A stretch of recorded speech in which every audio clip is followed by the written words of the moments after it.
កញ្ញាម៉ាច់ដាវីបោះទុនប្រាក់រាប់ម៉ឺនដុល្លារក្នុងការបើកចំនួនថ្មីសុខចិត្តដកឃ្លីបពីការប្រកួតសម្រស់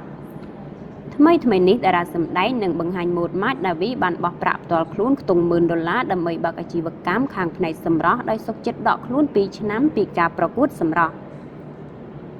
កាលពីឆ្នាំ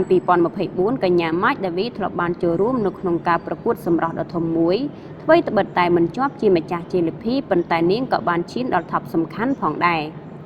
កញ្ញាម៉ាច់ដាវីនៅតែមានបំណងនឹងត្រឡប់មកចូលរួមប្រកួតនៅក្នុងកម្មវិធីសម្រស់ជាថ្មីម្ដងទៀត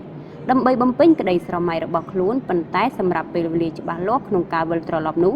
នាងបាននិយាយថានាងសុំពេលប្រមាណ2ឆ្នាំដើម្បីធ្វើការងាររកស៊ីឲ្យជោគជ័យសិន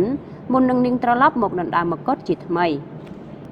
កញ្ញាម៉ាច់ដាវីបាននិយាយថាពេលនេះនាងបានបោះទុនប្រាក់ដើម្បីបើកអាជីវកម្មផ្ទាល់ខ្លួនមួយតាក់ទងនឹងផលិតផលថែរក្សាសម្រស់បើតាមគម្រោងអាជីវកម្មនេះ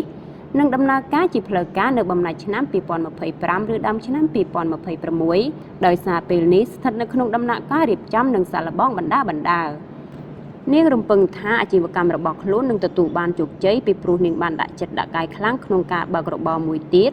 ដោយបានចំណាយថវិកាផ្ទាល់ខ្លួនច្រើនគួរសមគឺរាប់ម៉ឺនដុល្លារឯណោះ